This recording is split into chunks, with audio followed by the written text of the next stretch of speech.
하나님은 오늘 또 말씀을 통해서 역사하시죠. 아멘. 하나님의 말씀을 받는 우리의 그런 심령이 정말 사모함으로 그렇게 말씀을 이렇게 경청할 수 있기를 소망합니다. 저는 요즘 그렇습니다. 이 매일 성경을 묵상하면서 하루하루 그 한 주제가 너무나 소중하다는 생각이 들어요. 그래서 너무나 고맙고 감사하는 마음이 제 마음 가운데 가득합니다. 정말 우리 성도님들도 여러분 주일날 예배드리고 수요일날 예배드리고 그걸로 신앙생활, 그게 신앙생활 아니에요. 늘 하나님과 동행하시기를 바랍니다. 하나님과 교제할 수 있기를 소망합니다. 그래서 말씀을 묵상하고 그 말씀에 오늘도 내 생각이, 내 삶이 그렇게 바뀌어 가야 되겠죠. 저는 많은 크리스찬들을, 우리 교인들도 그렇지만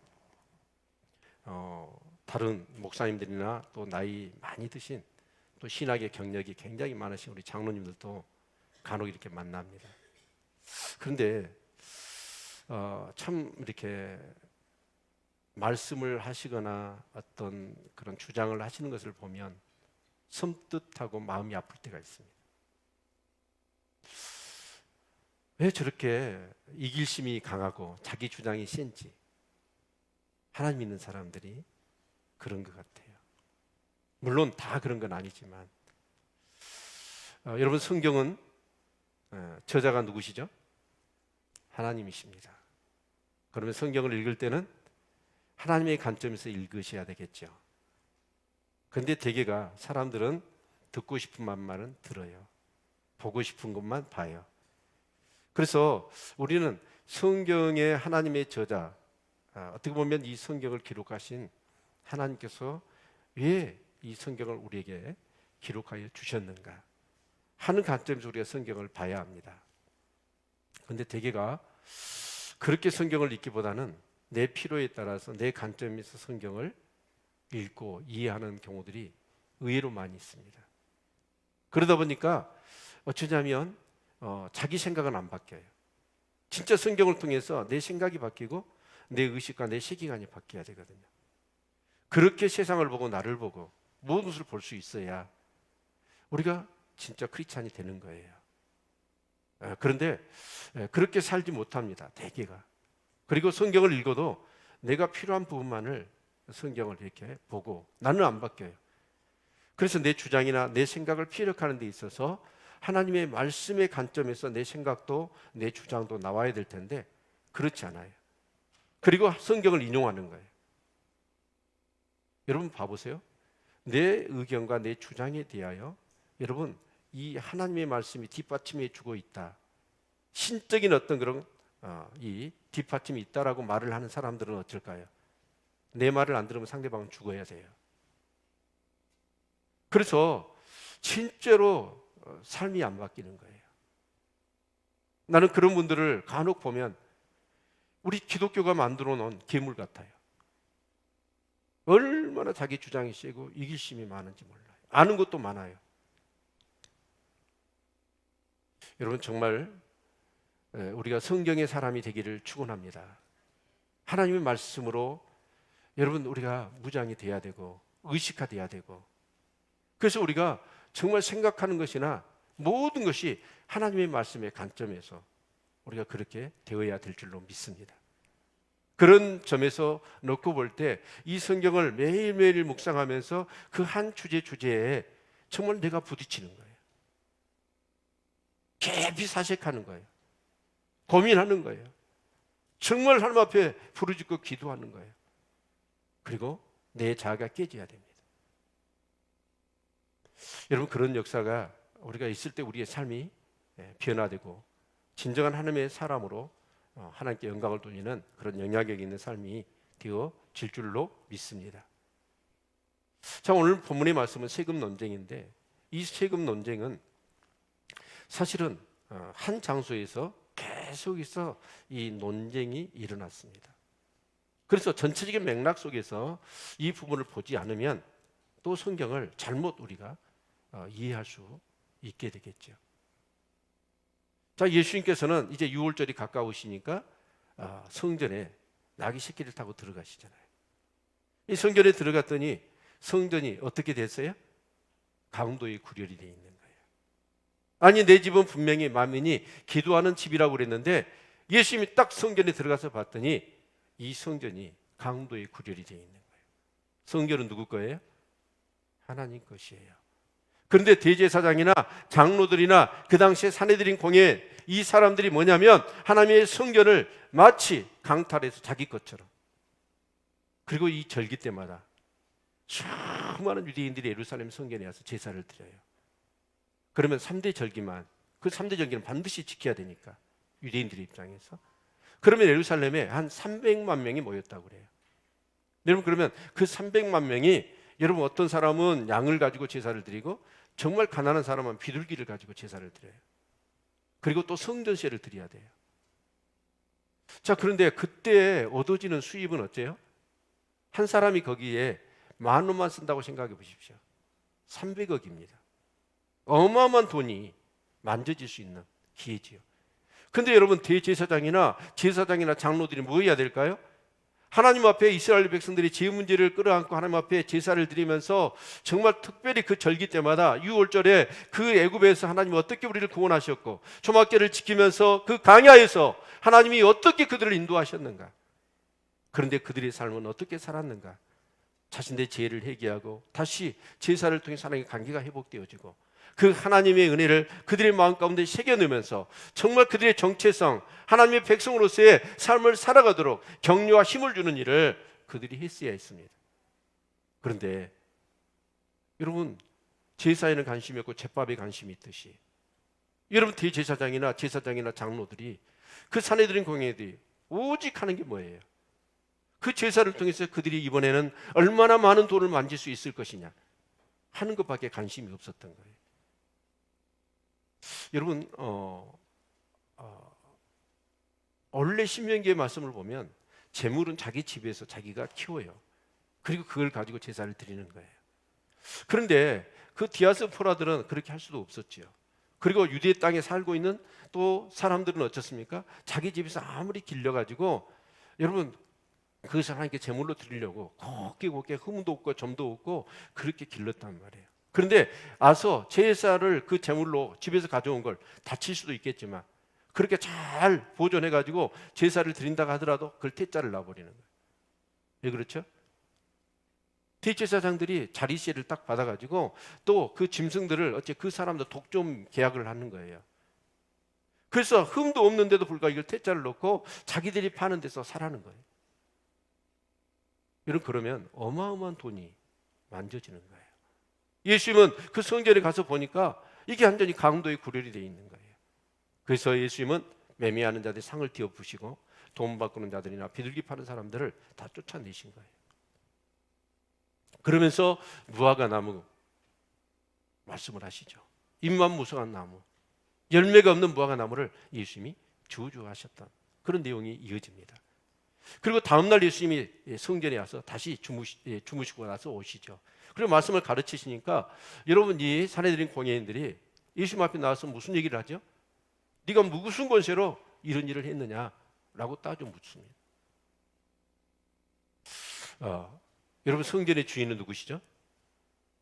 예수님이시죠? 아멘.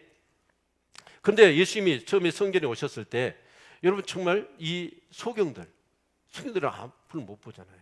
저는 자들, 근데 가장 불편한 사람들이에요.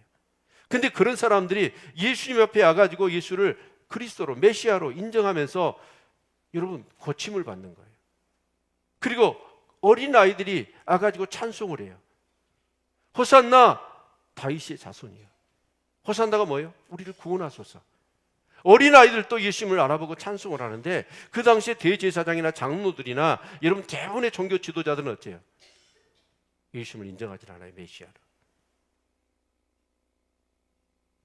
여러분, 우리 교회 가운데 이런 일이 있어서는 안 되겠죠. 아멘. 네. 그리고 나서 예수님께서 여러 가지 이제 비유 말씀을 하시는 중에 가장 골자가 뭐냐면 포도원 주인의 비유입니다. 그래서 무슨 권세로 이런 일을 하느냐? 라고 할 때 세리 요한에 세리가 하늘로부터냐 땅에서부터냐 그런 말씀을 하시죠. 그러면서 예수께서 포도원 주인의 비유를 얘기하셔요. 여러분, 그 포도원 주인이 가장 제가 볼 때는 이상적인 포도원을 만들었어요. 어느 것 하나 부족함이 없는 포도원을 만들어 가지고 이제 농부들한테 소작을 주는 거예요. 그리고 자기는 타국으로 떠났습니다. 씨를 약속했습니다. 이제 열매가 맺히면 얼마나 씨를 내라 라고 그렇게 이제 계약을 맺고 이제 떠난 것이죠. 그래서 한 3, 4년 지나고 나니까 포도 열매가 맺었어요. 그래서 주인이 어떻게 합니까? 여러분, 종을 보냈어요. 그래서 씨를 내놔라 라고 했더니 이 소작농들이 어떻게 했습니까? 네, 그 씨를 주기가 싫었어요. 그래서 종들을 어떻게 했어요? 네, 때리고 죽이고 쫓아버렸다고요. 그러자 주인이 더 많은 종을 보냈어요. 그랬더니 역시나 마찬가지로 여러분 때리고 죽이는 거예요. 그래서 이 주인이 어떤 생각을 했냐면, 자, 이제는 내 아들을 보내면 아들은 공경하겠지 하고 아들을 보냈어요, 포도원 주인이. 그랬더니 그 소작농들이 어떻게 하죠? 야, 이놈은 상속자니까 이놈을 죽여버리면 이 유업이 우리 것이 되지 않겠느냐. 아들도 죽여버린 거예요. 여러분, 여기서 참 중요한 것 중에 하나가 뭐냐면, 여러분, 예수님이 왜 죽었냐면 여러분, 소유권 때문에 죽어요. 여러분, 결국 누가 주인이냐라는 것이죠. 그런데 여러분 한번 생각해 보십시오. 그 가장 이상적인 포도원을 만들었어요. 그리고 씨만 바치면 돼요. 그런데 이게 어떤 의미를 가지고 있을까요? 하나님께서는 이 세상을 다 창조하시고 그 에덴 동산을 창조하시고 아담과 하와에게 주셨죠. 그리고 하나님께서는 딱 약속을 하나 하셨어요. 그게 뭐예요? 선악과 언약입니다. 이건 너한테 다 준다. 그러나 이것만은 인정해라. 이 선악과는 따먹지 말아라. 그 말의 의미는 뭐예요? 이것이 누구 거다? 내 것이다. 이것만 네가 인정해라. 그러면 이걸 네가 임의대로 다 할 수 있도록 내가 하겠다라는 거였잖아요. 근데 사단이 찾아와서 유혹을 하지요. 선악과 먹어. 너 안 죽어. 네가 하나님 돼. 하나님이 그것을 알기 때문에 못 먹게 한 거야. 그래서 아담과 하와는 선악과를 따먹고 말아버려요. 여러분, 결국 그 문제가 바로 이 포도원 주인의 그런 비유를 통해서 말씀하시는 거예요. 결국 주인은 누구예요? 하나님인데, 하나님 것을 너희들이 뭐 했다? 자기 것을 삼으려고 했다라고 그렇게 그 비유를 통해서 말씀하시는 겁니다. 여러분, 이 포도원 주인은 너무나 훌륭하시죠? 왜냐하면 그 소작을 주는 그런 농장 주인들이 대부분 그랬대요. 엄청난 땅을 가지고 있는 농장 주인들이 소작농을 특별 관리를 했대요. 왜냐하면 이렇게 소득이 얼마를 속여요. 그리고 또 자기 것을 이렇게 조장하려고 하는 그런 사람도 있으니까. 그래서 굉장히 암살단까지 만들어 가지고 그 소작농들이 만약에 속이거나 소출을 속이거나 여러분 씨를 주지 않으려거나 그러면 관리를 하는 것이죠. 그런데 이 주인은 뭐냐면 모든 걸 다 맡겨놨단 말이에요. 그러다 보니까 사람들이, 이 소작농들이 어떤 생각을 갖냐면 주인도 오지도 않고 열심히 일해서 포도가 막 커서 이제 열매가 맺는단 말이에요. 그러면서 어떤 욕심이 생기는 거예요. 욕심이 생기면서 어떤 마음을 가질까요? 이건 내 거야 라고 하는 어떤 그런 부분에 대한 합리적인 근거를 갖다가 계속 자기를 세뇌시키는 거예요. 그리고는 착각을 하는 거죠. 내 것이라고. 네. 오늘 세금 논쟁도 같이 연이어서 우리가 생각해 본다면, 자, 예수님께서 계속해서 그 한 자리에서 이제 혼인잔치 비유, 어제 말씀에 그 비유를 통해서 말씀을 하셔요. 그리고 이제 세금 논쟁. 근데 이제 그 어떤 논쟁이 일단락되면 아마 그들은 같이 모여서 아마 이렇게 작당을 했던 것 같아요. 이번에는 뭐냐면 굉장히 예수님을 올무에 빠뜨리려고 하는 어떤 그런 계략을 꾸미고 왔던 것 같아요. 그게 뭐냐면 세금 문제였습니다. 여러분, 이 세금의 문제는 굉장히 민감한 부분이에요. 그런데 이들이 하는 그 계략의 그런 내용들을 우리가 살펴보면, 자, 15절 볼까요? 이 바리새인이 나와요. 그리고 16절에는 누가 나오죠? 헤롯 당원들이 나오는 것을 볼 수가 있어요. 그런데 이 바리새인과 헤롯 당원의 그런 성분을 우리가 파악하는 것이 굉장히 중요할 것 같아요. 바리새인들은 어떤 사람이죠? 유대교회를 부흥시켜서 다시 유대가 건강하게 한 나라로 주체로서 회복되기를 원합니다. 그러니까 반로마 정책을 펴는 사람들이 바리새인들입니다. 그런데 헤롯 당원은 어떤 사람이냐면 다 일리가 있잖아요. 정치하는 사람들 얘기를 들어보면 명분이 있어요. 그런데 유대가 그래도 건강한 사회로 이런 상황 속에 로마에 비록 압제를 당하고 있지만 유대라는 사회가 안정되기 위해서는 이 헤롯 안가가 튼튼해야 된다. 그래서 이 사람들은 헤롯 가문을 밀어주는 거예요. 그러면서 로마를 아주 지지하고 친로마적인 성격의 그런 사람들입니다. 그러니까 바리새인은 반로마 정책을 펴고 있고 헤롯 당원들은 친로마 정책을 펴고 있어요. 이런 사람들이 여러분 물과 기름처럼 섞여질 수 없는 사람들이에요. 그런데 이 사람들이 어떻게 해요? 연합이 되는 거예요. 무엇을 위해서요? 예수님을 제거하기 위해서. 그래서 그들이 예수님 앞에 와서 하는 얘기를 우리가 보면 16절 같이 한번 볼까요?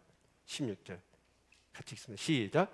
자기 제자들을 헤롯 당원들과 함께 예수께 보내어 말하되 선생님이여 우리가 아노니 당신은 참되시고 참으로 아무라도 꺼리는 일이 없으시니 이는 사람을 예모로 보지 아니하심이니이다. 자, 이들이 예수님 앞에 와서 엄청나게 예수님을 이렇게 또 바치는 거예요. 그런데 좀 전에 그들은 뭐 했어요? 바로 전날 예수님이 성전을 정결하게 하시니까 뭐라고 그랬어요? 그 다음날 네가 무슨 권세로 이런 일을 하느냐라고 따져 물었던 사람들입니다. 그런데 이번에는 예수님 앞에 나와서 뭐예요? 당신은 참되다, 진실하다, 그 얘기를 하는 거예요. 그리고 하나님의 도를 가르치신대요. 그들이 하나님의 도를 가르치는데 들었어요, 안 들었어요? 안 들었습니다. 사사건건이 그렇게 트집만 잡았죠. 그리고 아무라도 꺼리는 일이 없으시니 이는 사람을 예모로 보지 아니하심이니이다. 예수님은 누구를 이렇게 예모를 보고 그 사람 신분 구하 막론하고 누구에게나 다가가서 하나님 나라의 복음을 전했죠. 그리고 그들이 권세가 있든지 없든지 간에 결코 그렇게 상관하지 않았습니다. 오직 복음을 증가하는 그런 일들을 하셨죠. 그런데 정말 그들이 아마 이렇게 마음속에서 우러나와서 한 얘기는 아닌 것 같아요. 그렇게 예수님을 떠받치는 이유가 무엇 때문이냐면 바로 17절의 그런 내용 때문에 그랬습니다. 아마 그들은 아주 득이만만했던 것 같아요. 계속해서 예수님한테 깨졌잖아요. 이번에는 확실하게 예수님을 뭔가 올무에 빠뜨릴 수 있겠다 싶어가지고 계략을 이렇게 짜가지고 다가온 것이 바로 세금 문제였습니다. 바로 가이사에게 세금을 갇히는 것이 가합니까? 불가합니까? 라는 얘기죠. 여러분 우리 한번 생각해 볼까요? 자, 이게 세금을 가하다라고 하거나 불가하거나 라고 얘기를 하더라도 다 문제가 걸리는 거예요. 하나는 뭐죠? 세금을 내지 마라 그러면 어떻게 될까요? 이 헤롯 당원들이 증인으로 데리고 왔잖아요. 그러면 정치범이 걸리는 거예요. 근데 그러면 세금을 내라 라고 하면 대부분 유대 민족들은 지금 이 세금 제도에 대해서 굉장히 로마가 자신의 나라를 다스리고 있는 것도 문제지만 그 세리들이 있잖아요. 세리를 통해서 어마어마한 세금을 그렇게 착취를 했던 것이죠. 그래서 그런 부분들에 대해서 굉장히 못마땅해 하는데 예수님이 만약에 세금을 내야 된다라고 얘기를 하면 어떻게 될까요? 유대인들의 마음이 예수님께로 다 등을 져버리는. 이제 이걸 노리고 이 세금 문제를 이렇게 이 거론을 했던 것입니다. 여러분 이럴 때 어떻게 대답을 해야 될까요?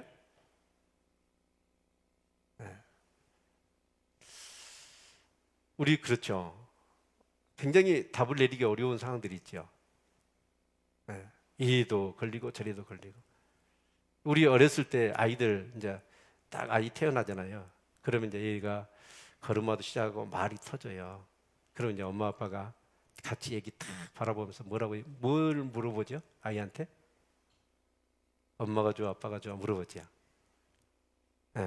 그럴 때 아이는 어떨까요? 아빠가 좋다고 할 수도 없고 엄마가 좋다고 할 수도 없고 그렇잖아요. 네. 그래서 순진한 애들은 좋은 대로 얘기해. 엄마가 좋아 그래. 그럼 이제 아빠가 좀 그렇잖아요. 서운하잖아요. 근데 좀 나가 빠진 애들은 벌써 알아가지고 둘 다 좋아 그래. 근데 예수님이 이 문제는 굉장히 지금 올무를 파놓고 예수님을 함정에 빠뜨리려고 지금 이렇게 대답해도 저렇게 대답해도 어려운 문제입니다. 그것을 이렇게 계략을 꾸며놓고 예수님께 묻는 겁니다. 그러자 예수님께서 무슨 말씀하시냐면 여기 보니까 19절에 18절 19절 같이 읽습니다. 시작.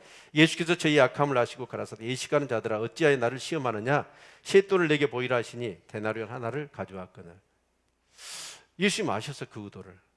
그러면서 셋돈, 여기 셋돈이라는 게 뭐예요? 세뱃돈이 아니에요. 세금을 내는 돈. 근데 로마 당국에서는 그 당시에 세금을 거둬들이는 그 화폐를 뭘로 했냐면 데나리온으로 했습니다. 그 1데나리온은 노동자 한 사람이 하루 품삯에 해당되는 그런 돈이었습니다. 근데 그 데나리온으로 세금을 내라고 했던 거예요. 근데 그 데나리온을 아마 허점에서 꺼낸 사람이 있었던가 봐요. 그래서 예수님께서 이 형상과 이 글이 누구 것이냐? 라고 묻는 거예요. 그러자 가이사의 것입니다 라고 얘기를 합니다. 여러분 실제적으로 보면 여러분 이렇게 인터넷이나 한번 데나리온 쳐보십시오. 근데 데나리온의 종류가 엄청 많아요. 왜냐하면 로마 황제가 등극을 하면 자기 얼굴 형상을 거기다 찍어요. 그러니까 이 당시에는 시베리우스 황제의 그런 초상화가 있고 거기에 뭐라고 이렇게 글이 적혀져 있냐면 시베리우스 가이사, 그러면서 그는 신의 아들이다 라고 하는 그런 글귀가 거기에 적혀 있었다고 그래요. 여러분 신기하죠? 왜 돈에는 꼭 사람 얼굴을 집어넣죠? 외국에도 가고 그러고 우리나라도 그러고 다 그런 것 같아요. 여러분 100원짜리에 누구 얼굴이 있어요? 우리 젊은 층은 요즘 100원짜리 상대를 안 해. 그러니까 잘 모르는 거야. 이순신 1000원짜리는요. 네. 여러분 수표만 사용하신가 봐. 아주 부유해가지고. 이율곡이죠. 5,000원은요. 이황. 네. 10,000원짜리는 세종대왕. 여러분 제일 좋아하는 50,000원짜리는 신사입니다. 이 인물을 근데 이 로마 시대 때는 대부분 그랬던 것 같아요. 그 황제 즉위하면 그 황제가 동전을 찍어내는 데나리온으로. 근데 거기에 꼭 들어가는 게 뭐냐면 신이라는 얘기예요. 자, 그런데 이제 그 예수님께서 그걸 끄져내자 그게 누구의 형상이고 누구의 글이냐라고 그랬더니 가이사라는 거예요. 자, 그러면 예수님께서 뒤에서 하시는 말씀이 뭐냐면 그러면 가이사의 것은 가이사에게 내고 하나님 것은 하나님께 내라 라고 말씀을 하시는 거예요. 여러분 이 말씀의 의미가 뭘까요? 그러니까 그 문제로 인해서 예수님을 올무에 넣었던 사람들이 기이하다고 그냥 예수님을 떠나버려요.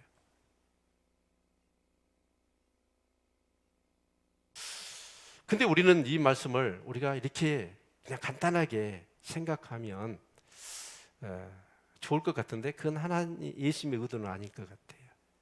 흔히 이렇게 생각하잖아요. 가이사의 것은 뭐예요? 가이사에게 바치라고 했으니까. 그게 뭐죠? 세금이에요. 그렇죠? 자, 그럼 하나님의 것은 뭐예요? 하나님 건 뭐예요? 아니, 하나님 것을 드리죠. 뭐예요? 11조지요. 자, 그러면 이건 이렇게 예수님이 정리를 하셨구나. 세금은 바치고 11조는 하나님께 바치고 세금은 가이사한테 바치고 11조는 하나님께 바치면 되는구나. 그러면 끝이에요? 그런 의미일까요? 여러분 우리가 굉장히 이분법적이고 이원론적인 생각을 갖는 거예요. 그것이 헬라 철학에서 나온 거잖아요. 그래서 우리는 어떤 신앙생활 하는 데 있어서도 굉장히 이분법적으로 생각을 해요. 그런데 우리는 기억해야 됩니다. 가이사 것이 있어요, 없어요?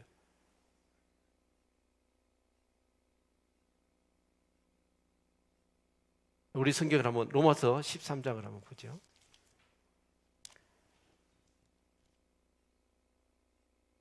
로마서 13장 1장 1절 같이 한번 보겠습니다. 로마서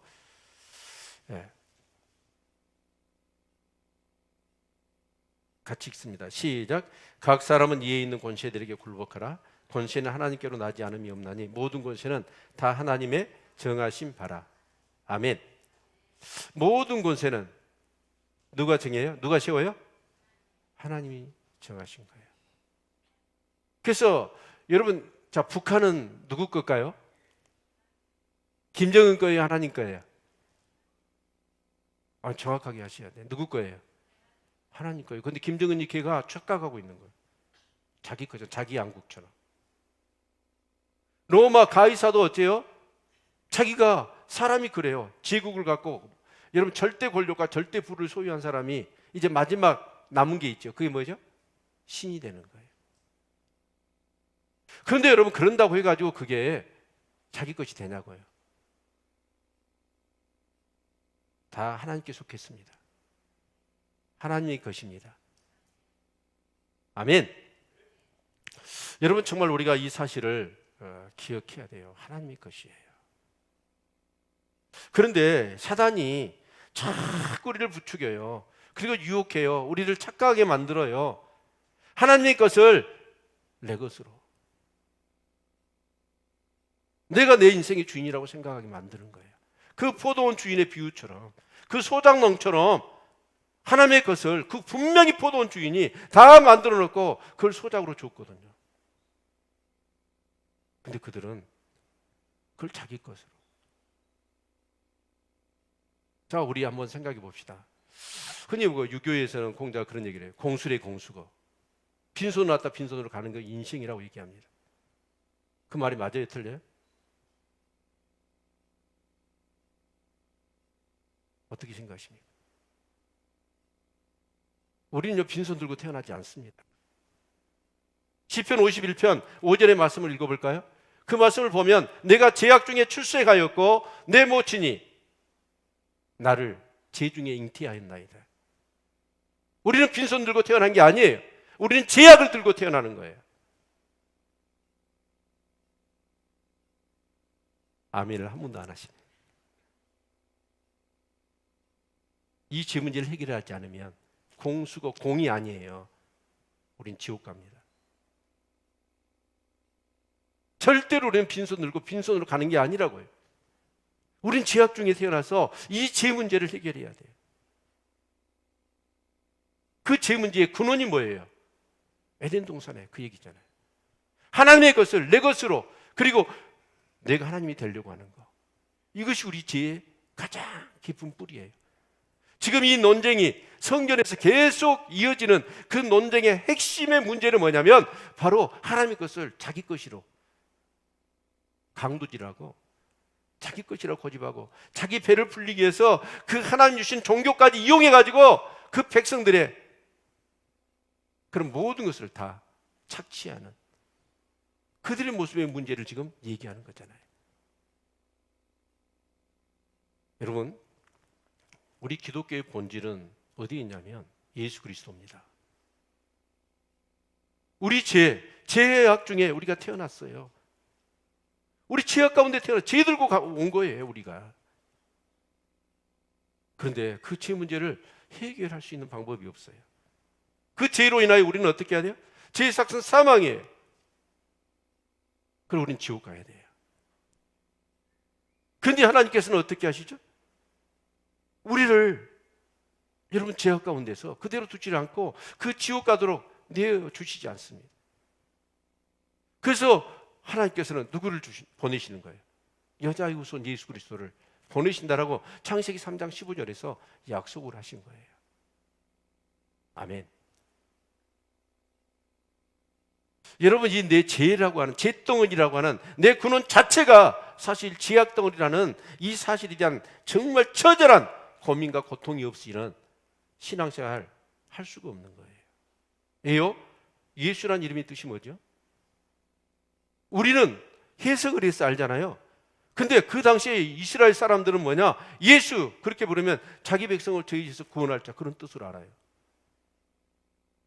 그러면 예수란 이름을 부르는 것은 뭐예요? 자기 백성을 저희 죄에서 구원할 자라고 부르는 거 아니에요. 그래서 여러분, 예수 그리스도를 우리가 믿기 위해서 영접하고 그분을 정말 여러분 우리가 만나기 위해서는 이 죄 문제, 자기 죄에 대한 그런 통렬한 그런 성찰과 그런 고민과 그런 처절한 고통을 느껴보지 않은 사람은 예수를 만날 수가 없어요. 성경의 핵심은 뭐예요? 우리 죄 문제를 해결하기 위한 예수 그리스도입니다. 아멘. 그래서 어제 그 혼인잔치의 비유를 놓고 볼까요? 여러분, 예수님을 약속하셨어요. 예수가 여러분 그리스도란 뜻이잖아요. 그리스도를 약속하셨어. 성경의 전체가. 그래서 유대인들은 어쩌냐? 그 그리스도를 기다렸어요. 근데 예수님이 오셨어요. 근데 그들은 그들이 원하는 메시아가 아니라고 배척해 버립니다. 그래서 어제 그 어떤 임금이 자기 아들 결혼식이 있어가지고 혼인잔치를 열어요. 미리 이제 청첩장을 다 보냈습니다. 그리고 이제 혼인 날짜가 닥치니까 종들을 보내가지고 그 초청장을 보낸 사람들을 다 청한 거예요. 내 아들 혼인잔치에 참석해라. 근데 사람들이 거들떠 보지도 않아요. 그래서 여러분 다시 종들을 또 보냅니다. 보내가지고 소도 잡고 음식도 풍성히 했다고 그러면서 잔치에 참여하라고 그렇게 얘기를 해요. 그랬더니 사람들이 어떻게 해요? 여러분 밭에 가고 장사로 가고. 그런데 그러다 사람들이 어떻게 하냐면 그 종들이 재차 오라고 하니까 뭐래요? 때리고 죽이는 거예요. 여러분 우리가 한번 생각해 보면 혼인잔치에 안 가면 그만이에요.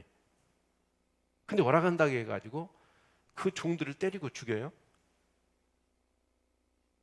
여러분 이해 가세요? 제가 보니까 그런 것 같아요. 우리 신앙생활 하면서요, 이렇게 전도를 하잖아요. 전도지를 주고. 그럼 이제 사람들이 어떤 사람 고맙다고. 그러면 이제 그 사람이 교회 복음에 대해서 알고 교회를 다닌 사람이잖아요. 근데 어떤 사람은 아주 무관심하게 그냥 가요. 근데 어떤 사람은요, 특별한 케이스가 뭐예요? 굉장히 화를 내고 빡 폭언을 내놓고 막 얼굴을 붉히고 그런 사람이 있죠. 네? 전도를 안 해보셨는가? 그런 사람이 있단 말이에요. 오늘 여기 보면 아니 그 결혼식장에 안 가면 돼요. 근데 왜 때리고 죽이냐고. 그런 사람은 축사를 해야 돼요. 그 속에 너무나 악한 영이 강하게 그 사람을 사로잡고 있어요. 우리가 부부 가문에 싸움을 하거나 논쟁이 일어나거나 성도 간에 아니면 사이에서 여러분 하더라도 이런 마음이 되어야 돼요. 저 사람 내 생각하고 다르구나. 얼마든지 다를 수 있다. 그러면서 참 이렇게 마음이 열어서 그것을 이렇게 받아들이고 막 그럴 수 있다라고 이렇게. 근데 감정이 전혀 안 상해요. 그런 사람은 건강한 사람이죠. 근데 어떤 사람은 그러죠. 의견 대립이 일어나면 어때요? 굉장히 감정이 가져지면서 그 감정이 어때요? 폭력성이 더해져요. 그래 확 저거 어째버릴까 그냥 이런 생각이 든단 말이에요. 그 사람은 축사해야 돼. 그 속에 악한 것이 있는 거예요. 여러분 봐보세요. 어떻게 혼인잔치 안 가면 될 뿐인데 여러분 때리고 죽이냐고. 여러분 포도원 주인이 세를 받으려고 종들을 보냈는데 어떻게 때리고 죽여요. 악한 것들은 복음에 대해서 받아들이지 못하도록 길을 막아버린 거예요. 그래서 어떻게 합니까? 그 임금이 군대를 보내가지고 그 사람을 다 진멸해버려요. 그리고 그 동네를 불살라버립니다. 이건 바로 처음 초청을 받은 사람은 유대인을 얘기하죠. 유대인들은 복음을 거절해버립니다. 그래서 여러분 이 북이스라엘이나 남쪽 유다나 아수르나 바빌론에서 멸망을 받은 거 아닙니까? 또 예수님 당시에 예수님을 받아들이지 않고 메시아로 그들이 기다렸던 메시아로 왔는데 예수님을 받아들이지 않아요. 그리고 십자가를 못 박혀 죽여버립니다. 그래서 결국은 로마에 의해서 여러분 이스라엘은 완전히 그렇게 공격을, 성도, 이 헤롯이 만들었던 성전도 돌에 돌 하나 남지 않고 다 무너지잖아요.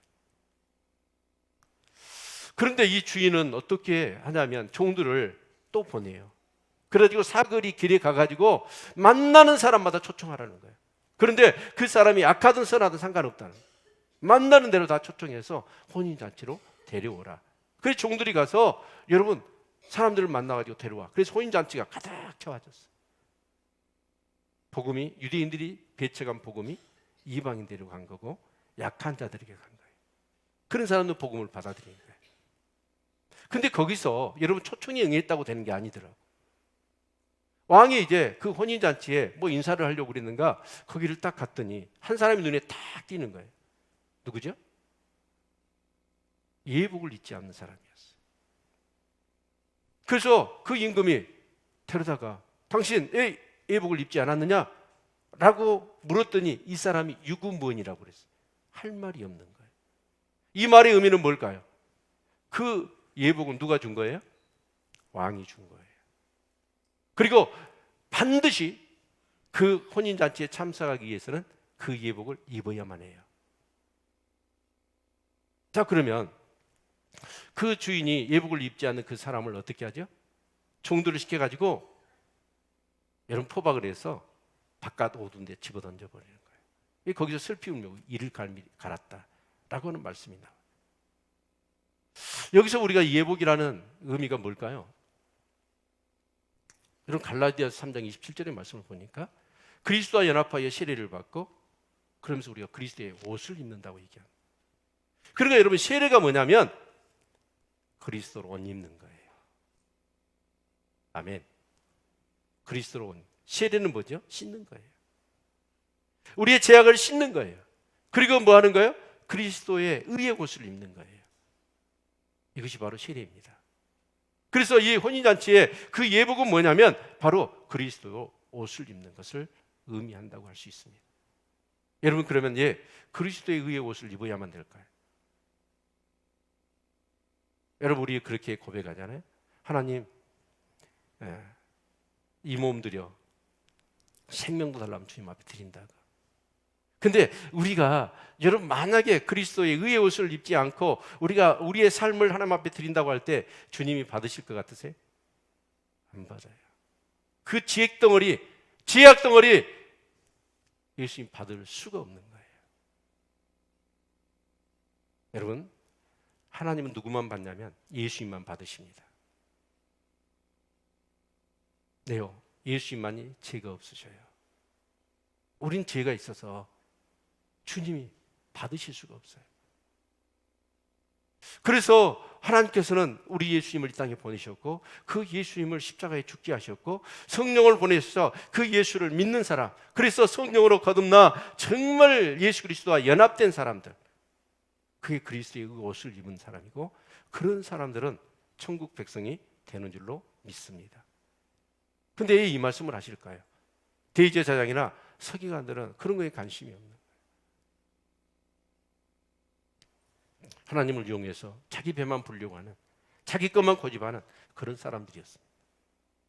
자, 그러면 오늘 가장 핵심적인 내용을 우리가 생각해 보도록 하겠습니다. 자, 가이사의 것이 뭘까요? 하나님의 것은 무엇이고? 근데 그 가이사는 여러분 아까 우리가 로마서 13장 우리가 말씀을 살펴보았지만 이 세상의 모든 것은 하나님께 속한 줄로 믿습니다. 권세자들은 자기가 나라를 세웠고 절대 권력을 가지고 있으니까 자기가 신의 이름으로 이 모든 것은 다 내 것이다 라고 얘기할지 모르지만 그건 착각이죠. 포도원 주인 이 소장농이나 마찬가지예요. 이 지금 대제사장이나 여러분 장로들이나 이 사람도 마찬가지고 이 가이사나 수많은 그런 제국의 그런 황제들도 임금들도 마찬가지입니다. 자기 것이라고 하지만 그게 누구 거예요? 하나님 것입니다. 여러분 결국은 이 가이사라, 그러면 제가 한번 생각해 봤어요. 이 본문을 묵상하면서 이들은 가이사에게 세금을 내는 것이 맞습니까? 가능합니까? 불가합니까? 라고 예수님 앞에 물어서 올무를 지금 놓은 거 아닙니까? 그러면 이 사람들은 가이사한테 세금 낼까요, 안 낼까요? 하나님 앞에 드리는 그 모든 것들을 자기들이 착복한 사람들이에요. 그런 사람들이 세금을 바치고 싶을까요? 아니죠. 결국 가이사는 저는 그렇게 정리하고 싶어요. 자기입니다. 우상이에요. 자기라는 우상. 가이사도 착각하고 있는 거죠. 이게 내 나라라고 생각하는데 천만의 말씀이에요. 하나님의 나라입니다. 하나님의 것입니다. 여러분, 그런 면으로 볼 때 여러분, 가이사 것과 하나님 것을 예수님이 말씀하셨어요. 근데 예수님은 어때요? 자, 세금은 가이사한테 바치고 하나님 것 11조는 하나님 앞에 바쳐라, 이 얘기로 끝나는 얘기가 아니라, 여러분, 대부분 우리가 이 소유 문제, 이것은 굉장히 민감한 부분입니다. 우리의 신앙생활 하는 데 있어서. 자, 그런데 우리 한번 생각해보세요. 가이사 것과 하나님 것으로 고민하세요? 내 것과 하나님 것으로 고민하세요? 네? 내 것과 하나님 것으로 고민하잖아요.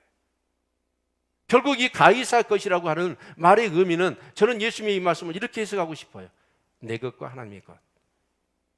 자, 그러면 가이사 것과 하나님 것을 구분할 수 없듯이 하나님과 내 것을 구분할 수 있나요? 여러분, 어떻게 구분하세요? 하나님 것과 내 것을.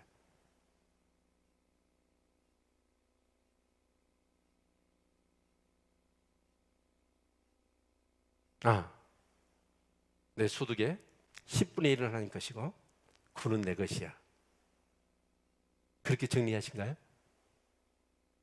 또 일주일 중에서 6일은 내 날이고 7일은 주의 날이야. 이렇게 정의하시나요? 그것은 구분할 수가 없어요. 모든 것이 하나님의 것입니다. 아멘.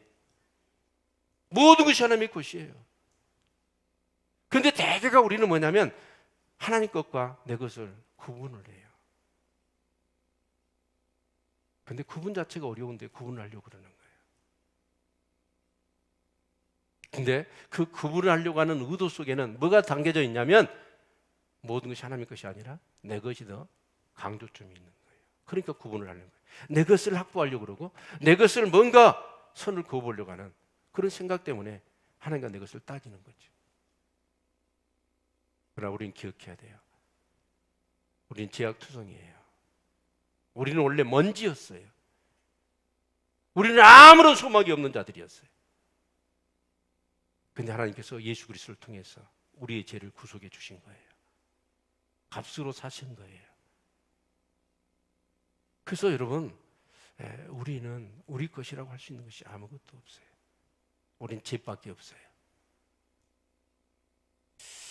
여러분, 정말 나의 모든 것은 하나님의 것인 것을 믿으시기를 바랍니다. 우리가 그렇게 살아갈 때 정말 하나님이 받으실 만한 그런 삶이 되어야 되잖아요. 그래서 이것이 내 삶이 하루의 일과 24시간 중에 어떤 시간은 내 거고 어떤 시간은 하나님의 것이라 여러분 구분할 수가 없는 거예요. 우리의 존재 자체가, 우리의 삶 전체가 사실은 하나님의 것이에요. 그런 믿음을 가지고 살아갈 수 있기를 축원합니다. 그렇게 살아야 우리는 뭐예요? 하나님 앞에서 바른 삶을 살 수 있는 거예요. 하나님 받으실 만한 삶. 근데 우리는 하나님 것과 내 것을 구분하려고 그래요. 이 대제사장이나 장로들이나 사내들인 공예 영혼들은 이런 말씀 들으면 깨닫고 자기들을 가리켜서 말씀하신 것을 알았잖아요. 그러면 어떻게 해야 되죠? 그들이 돌이켜야 돼요. 근데 그들은 어때요? 복음에는 완전히 닫혀져 버렸어. 자기 것으로만 가득 차 있었어. 그러니까 그들의 마음 가운데는 어쩌죠? 굉장히 반감만 생기는 거예요. 예수님이 진리를 얘기하고 정말 천국의 비밀을 가르쳐주면 줄수록 그들은 어때요? 복음에 닫혀져 있기 때문에 오히려 반감만 생기는 거예요. 그 인도의 그 선교사님들이 이렇게 사역을 굉장히 열심히 하셨다고 그래요. 그런데 이제 영국의 굉장한 좀 이렇게 부자, 큰 상선을 이렇게 운영하시는 그런 분이 크리스찬이에요. 근데 이제 인도에 와가지고 그 선교사님들이 굉장히 사역을 열심히 하고 또 물질적으로 필요하니까 이분이 120부에다가 헌금을 한 거예요. 네, 헌금을 근 1,000불 정도 했다고 그래요. 그래서 그 헌금을 이제 120배를 헌금을 딱 드리고 나서 잠시 후에 연락이 왔습니다. 이분의 배가 대서양에서 그냥 완전히 뭐라고 그래요? 침몰해 버린 거예요. 이 얘기가 딱 헌금을 주고 나자마자 바로 그 얘기가 들린 거예요. 그랬더니 그 주인이 방금 헌금 드린 거 내놓으래요. 그러니까 이제 선교사님 또 그 얘기를 들으니까 그러잖아요. 그 엄청난 상선이 물건을 가득 싣고 가다가 이런 빠져버렸으니까. 그래서 이제 큰일 났다 저 사람. 그러면서 이제 하나님 앞에 드렸는데도 불구하고 선교사님이 얼른 갖다 준 거예요. 보는 답에서 짝짝짝 찢어버리는 거예요. 그런데요, 다른 120부에다가 액수를 적는 거예요. 10만 달러를 적어 넣는 거예요. 이 사람들이 의아한 거예요. 아니, 배가 침몰했는데 그걸 달라고 해서 이제 어려우니까 그런 줄 알았는데 더 엄청난 액수를 헌금을 한 거예요. 그래서 물어봤어요. 왜 그러느냐? 이분이 그러더래요. 자기가 깨달았대요. 배가 딱 침몰했다는 순간에 깨달았대요. 내가 하나님 것을 인정하지 못해서 하나님이 이런 일을 일으켰구나. 그리고 회개하는 마음으로 여러분 10만 달러를 적어서 헌금을 한 거예요. 그런 사람이 하나님 나라 백성입니다. 금방금방 민감해요. 하나님이 역사하신 것들, 그렇게 뭔가 사인을 주신 것들을 금방금방 알아차리는 거예요. 근데 여기 대제사장이나 장로들이나 여러분 이 사내들의 공예는 뭐예요? 그렇게 예수님이 한 자리에서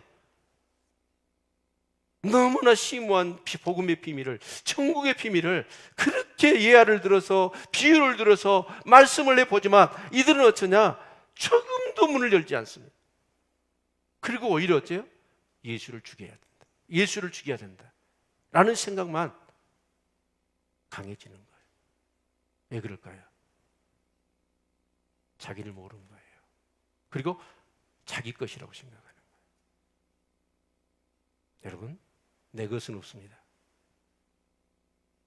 아멘을 안 하시네. 내 것이 없어야 합니다.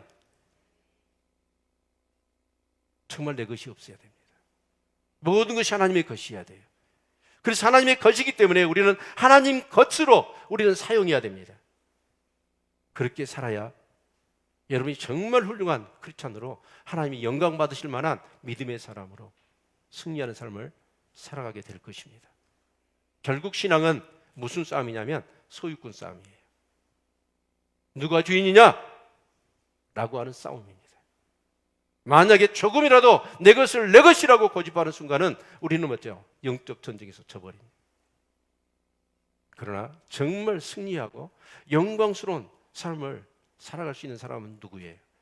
모든 것은 하나님의 것입니다.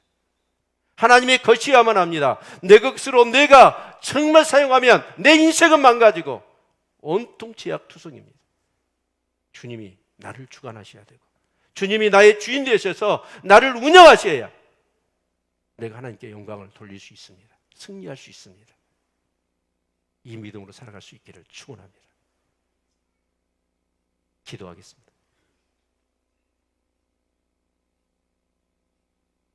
오늘 어떤 말씀을 들으셨습니까?